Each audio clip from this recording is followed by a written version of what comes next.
ಮುಂದುವರೆದು ಕನ್ನಡಿಗನ ಮೇಲೆ wing commander ಮೇಲೆ ಹಲ್ಲೆ ಪ್ರಕರಣಕ್ಕೆ ಸಂಬಂಧಪಟ್ಟಂತೆ ವಿಂಗ್ ಕಮಾಂಡರ್ ಶೀಲಾದಿತ್ಯ ಬೋಸ್ಗೆ ಆಪತ್ತು ಎದುರಾಗೋದು ನಿಶ್ಚಿತ. ಯಾಕಂದ್ರೆ ಎಲ್ಲಾ ಪ್ರೂಫ್ಸು ಅವ್ರನ್ನೇ ತೋರಿಸ್ತಾ ಇರೋದು. ವಾಯುನೆಲೆಯ ಪ್ರೋಟೋಕಾಲ್ ಅನ್ನ ಅಧಿಕಾರಿ ಉಲ್ಲಂಘನೆ ಮಾಡಿರೋದು, ಅಧಿಕಾರಿಗಳ ತಂಡದಿಂದ ಪ್ರಕರಣದ ತನಿಖೆ ಆಗೋ ಸಾಧ್ಯತೆ ನಿಶ್ಚಿತ. ಇದು ಸಾಧ್ಯತೆ ಅಲ್ಲ, ಅಫ್ಕೋರ್ಸ್ ಆಗುತ್ತೆ, ನೋ ಡೌಟ್ ಆಗುತ್ತೆ.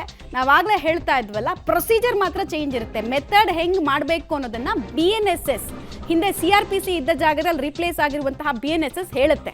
ಅದ್ರ ಪ್ರಕಾರನೇ ತನಿಖೆ ಆಗುತ್ತೆ. ಬಟ್ ಇಂಟರ್ನಲ್ ತನಿಖೆ ಇನ್ನೂ ಸ್ಟ್ರಿಕ್ಟ್ ಆಗಿ ನಡೆಯುತ್ತೆ. ಒಂದು ವೇಳೆ ಪ್ರೂವನ್ ಗಿಲ್ಟಿ ಅಂದ್ರೆ ಅವರ ಹುದ್ದೆ ಹೋಗುವಂತಹ ಸಾಧ್ಯತೆ ಇರುತ್ತೆ. ಅತ್ಯಂತ ಅವಮಾನಕಾರಿಯಾಗಿ ಅವ್ರನ್ನ ಕಳಿಸ್ಕೊಡ್ತಾರೆ. ಹಂಗಿಂಗ್ ಕಳಿಸ್ಕೊಡಲ್ಲ. ಮಾರ್ಷಲ್ನಲ್ಲಿ ಮುಲಾಜೆ ನೋಡಲ್ಲ. ಯಾಕೆ ಅಂತಂದ್ರೆ ಇದು ದೇಶದ ಮರ್ಯಾದೆ ಹೋಗ್ತಕ್ಕಂಥ ವಿಚಾರ, ದೇಶದ ಮಿಲಿಟರಿ ವ್ಯವಸ್ಥೆ ಹೆಂಗಿದೆ ಅಂತ ಬೇರೆಯವರು ಆಡ್ಕೊಳ್ತಕ್ಕಂಥ ವಿಚಾರ. ಹಾಗಾಗಿ ಕೋರ್ಟ್ ಮಾರ್ಷಲ್ ಮಾಡ್ತಾರೆ. ಇದರಲ್ಲಿ ಈ ಬಗ್ಗೆ ಮತ್ತಷ್ಟು ಮಾಹಿತಿ ಪಡೆಯೋಣ ಪ್ರಕಾಶ್ ಅವರಿಂದ. ಪ್ರಕಾಶ್, ಈ ವಾಯುನೆಲೆಯ ಪ್ರೋಟೋಕಾಲ್ ಉಲ್ಲಂಘನೆ ಅಂತಕ್ಕಂಥದ್ದನ್ನ ಸ್ವಲ್ಪ ವೀಕ್ಷಕರಿಗೆ ವಿವರವಾಗಿ ಎಕ್ಸ್ಪ್ಲೇನ್ ಮಾಡ್ಬೋದಾ, ಏನಿದೆ ಅಂತ?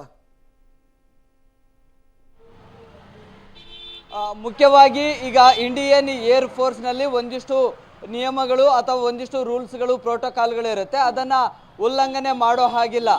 ಇಂಡಿಯನ್ ಏರ್ ಫೋರ್ಸಲ್ಲಿ ಯಾರು ಕೆಲಸವನ್ನು ಮಾಡ್ತಾರೆ, ಬಹಿರಂಗವಾಗಿ ಸಾಮಾಜಿಕ ಜಾಲತಾಣಗಳಲ್ಲಿ ಲೈವ್ ಬರುವಂಥದ್ದಾಗಲಿ, ವಿಡಿಯೋಗಳನ್ನು ಅಪ್ಲೋಡ್ ಮಾಡುವಂಥದ್ದಾಗಲಿ, ಅಥವಾ ಭಾರತೀಯ ಸೇನೆಯ ಸಿಬ್ಬಂದಿಗಳು ಅಥವಾ ಅಧಿಕಾರಿಗಳು ಬಹಿರಂಗವಾಗಿ ಎಲ್ಲೂ ಮಾತನಾಡೋ ಹಾಗಿಲ್ಲ.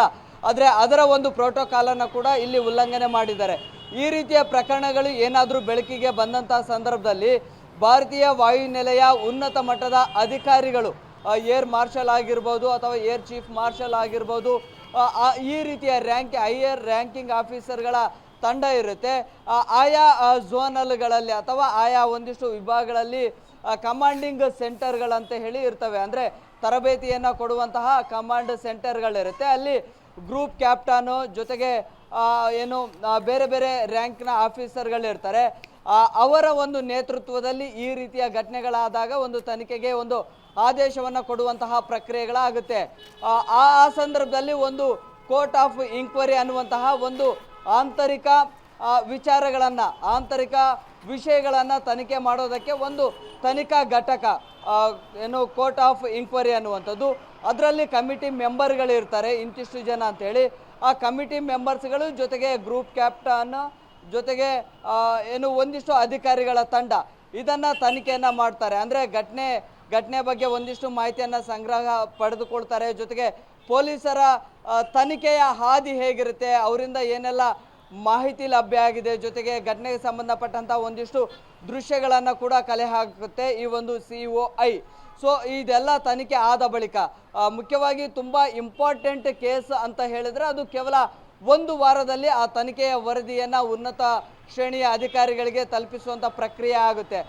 ಸಾಮಾನ್ಯವಾಗಿರುವಂಥ ಪ್ರಕರಣಗಳಂದರೆ ಸಹಜವಾಗಿ ಒಂದು 15ರಿಂದ 30 ದಿನಗಳ ತನಕ ಕೂಡ ಈ ಒಂದು ತನಿಖೆ ನಡೆಯುತ್ತೆ. ಈಗ COI ಕಮಿಟಿ ಕೂಡ ಇದರ ವರದಿಯನ್ನು ಪಡೆಯೋದಕ್ಕೆ, ಇದರ ಮಾಹಿತಿಯನ್ನು ಸಂಗ್ರಹ ಮಾಡೋದಕ್ಕೂ ಕೂಡ ಇದೀಗ ಮುಂದಾಗಿದೆ ಅನ್ನುವಂಥ ಮಾಹಿತಿಗಳು ಕೂಡ ಲಭ್ಯ ಆಗ್ತಾ ಇದೆ. ಪ್ರಕಾಶ್, ಥ್ಯಾಂಕ್ ಯು ತಮ್ಮೆಲ್ಲ ಮಾಹಿತಿಗೆ. ಇನ್ನೂ ಸರಳವಾಗಿ ವಿಚಾರ ಹೇಳಬೇಕು ಅಂತಂದರೆ, ಈ ಥರ ಸೇನೆಯಲ್ಲಿ ಕೆಲಸ ಮಾಡತಕ್ಕಂಥವ್ರು ಭಾಷೆಯ ವಿಚಾರದಲ್ಲಾಗಲಿ, ಧರ್ಮದ ವಿಚಾರದಲ್ಲಾಗಲಿ, ಜಾತಿಯ ವಿಚಾರದಲ್ಲಾಗಿ ವಿಷಬೀಜವನ್ನು ಬಿತ್ತಿ ಬೆಂಕಿ ಹಚ್ಚುವ ಕೆಲಸವನ್ನು ಮಾಡಬಾರ್ದು. ಆ ಕೆಲಸವನ್ನು ವಿಂಗ್ ಕಮಾಂಡರ್ ಮಾಡಿದ್ದಾರೆ. ಅದನ್ನು ಏರ್ಫೋರ್ಸ್ ಯಾವ ರೀತಿ ಗಂಭೀರವಾಗಿ ಪರಿಗಣಿಸುತ್ತೆ ಅನ್ನೋದನ್ನು ನೋಡೋಣ.